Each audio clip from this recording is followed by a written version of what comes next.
இன்னைக்கு நம்ம பார்க்க போற புக்கு டோனி ராபின்ஸ் எழுதின மணி மாஸ்டர் தி கேம் அப்படிங்கிற ஒரு புத்தகம். இந்த புத்தகம் அகெயின் இந்த டைட்டிலே இருக்கிற மாதிரி பணத்தை பத்தி பேசக்கூடிய ஒரு புத்தகம். யாருக்கெல்லாம் ஃபினான்ஷியல் ஃப்ரீடம் வேணும் அப்படின்னு நினைக்கிறாங்களோ, ஒரு பொருளாதார ரீதியில நல்ல இடத்துக்கு வரணும்னு நினைக்கிறாங்களோ, யாரெல்லாம் பெரிய இன்வெஸ்டர் ஆகணும், பெரிய பணக்காரன் ஆகணும்னு நினைக்கிறாங்களோ அவங்களுக்குலாம் இந்த புஸ்தகம் அவசியம் தேவை. எல்லாருக்குமே பணம் தேவை. ஆனா இந்த பணத்தை நம்ம ஒரு பெரிய பிரம்மாண்டமா கற்பனை பண்ணிக்கிட்டு பயந்துகிட்டு எல்லாராலையும் பணக்காரன் ஆக முடியாது, சில பேர் மட்டும்தான் பணக்காரன் ஆக முடியும் அப்படிலாம் நமக்கு நிறைய எண்ணங்கள் மனசுல தோணும். ஆனா இந்த மாதிரி புத்தகத்துல ஒரு பெரிய விஷயத்த ரொம்ப சிம்பிளிஃபை பண்ணி சின்ன சின்ன விஷயமா நமக்கு கொடுப்பாங்க. கண்டிப்பா இந்த மாதிரி புக்ல ஏதாவது ஒரு 2 பாயிண்ட் நமக்கு ஒரு டேக்அவே இருக்கும்.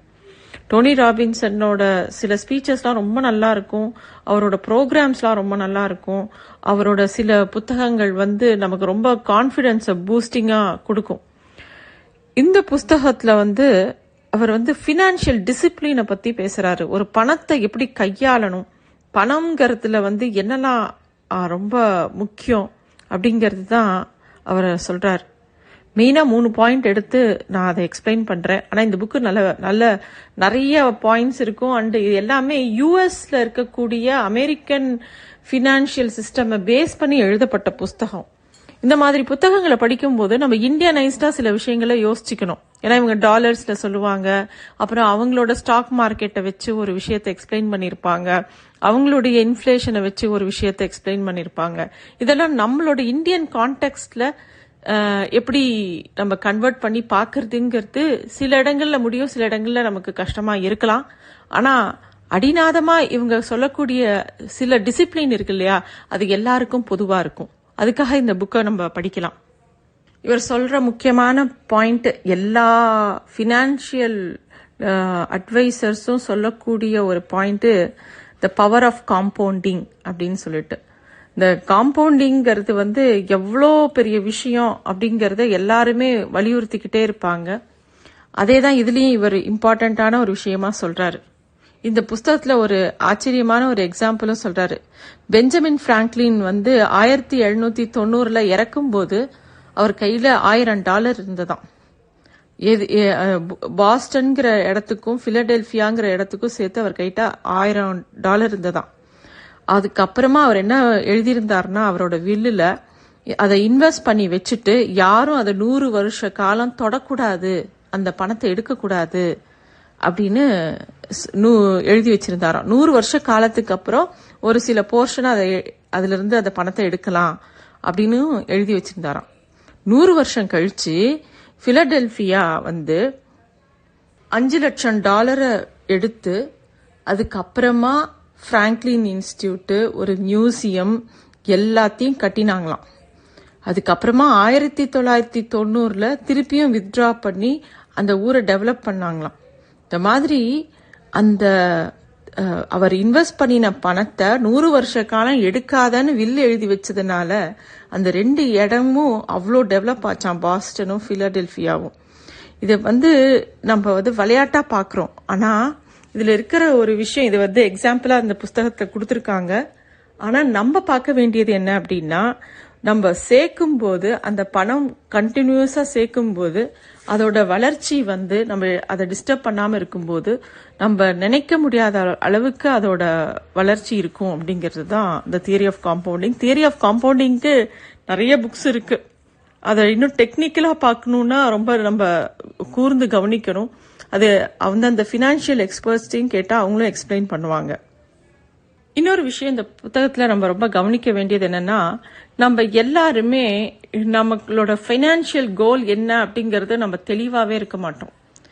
உதாரணமா நம்ம மியூச்சுவல் ஃபண்ட்ல இன்வெஸ்ட் பண்றோம் அப்படின்னா அவங்க எத்தனை நாள்ல உங்களுக்கு இந்த பணம் வேணும்னு கேட்பாங்க. அதுக்கேத்த மாதிரி இன்வெஸ்ட் பண்ணலாம் அப்படின்னு சொல்லும்போது நமக்கு சரியான பதில் இருக்காது.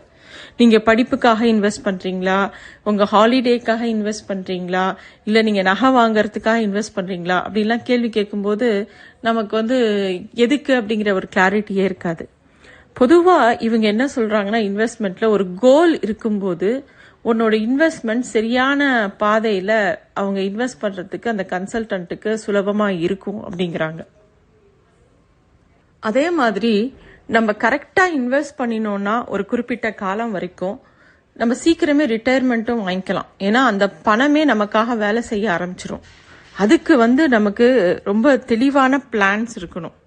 இதுலயும் ஒரு அமெரிக்கனைஸ்டு ஒரு எக்ஸாம்பிள் சொல்லியிருக்காரு. என்னன்னா, ஒரு அமெரிக்கன்ட்ட போய் உனக்கு எவ்வளவு பணம் வேணும் நிம்மதியா வாழ அப்படின்னு கேட்டா உடனே $1 மில்லியன் அப்படின்னு தான் சொல்லுவாங்க. ஆனா $1 மில்லியன் தேவை கிடையாது அப்படின்னு சொல்லிட்டு அவர் ஒரு கால்குலேஷன் போட்டு சொல்றாரு.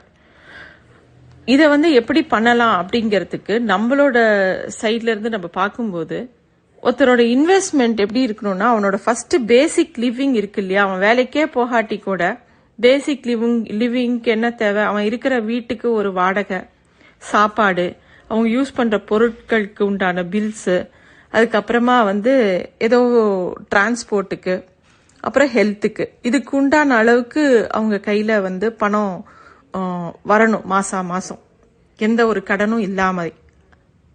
இதை தவிர என்டர்டெயின்மெண்ட், ஃபன், டிராவல் இதுக்கும் அந்த எக்ஸ்ட்ராவா பணம் வரணும். இந்த மாதிரி இருக்கும்போது தான் இந்த மாதிரி தான் ஒருத்தர் தன்னோட ஃபினான்ஷியல்ஸ பிளான் பண்ணணும் அப்படிங்கிறாங்க.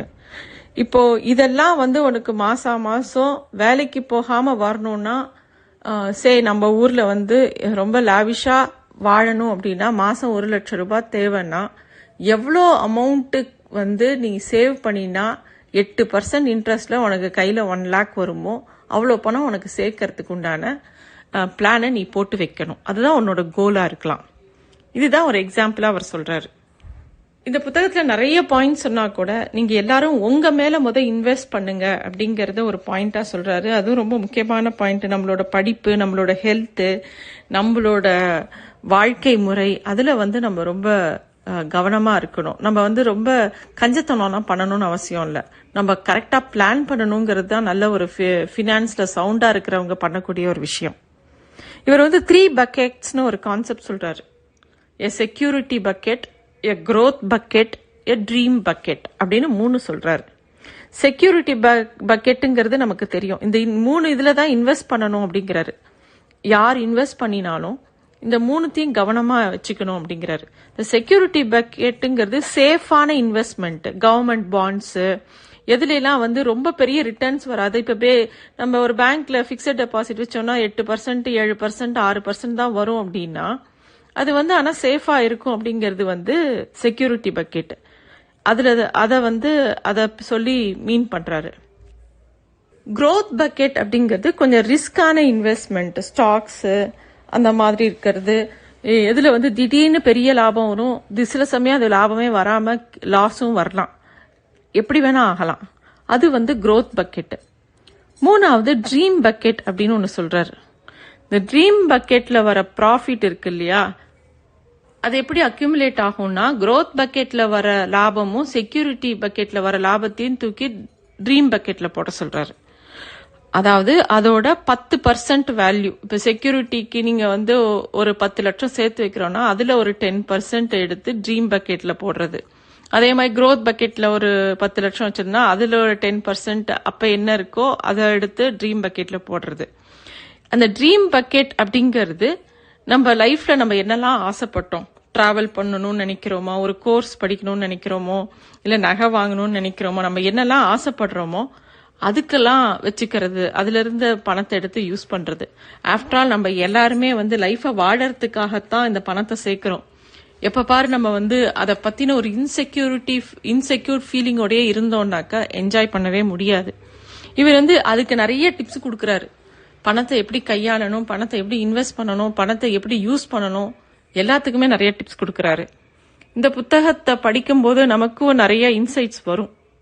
இந்த மாதிரி நிறைய புத்தகங்கள் இருக்கு. இதுவும் அதே மாதிரி இப்ப ரிச் டேட் புவர் டேட் பார்த்திருப்போம். அதே மாதிரி சைக்காலஜி ஆஃப் மணி, அதே மாதிரி தான் இந்த மணி மாஸ்டர் தி கேமும். இதை படிக்கும்போது ஒவ்வொருத்தருக்கும் ஒரு இன்சைட் கிடைக்கும். இது ஒரு நல்ல என்கரேஜிங் புக்குன்னு நான் சொல்லுவேன். நன்றி.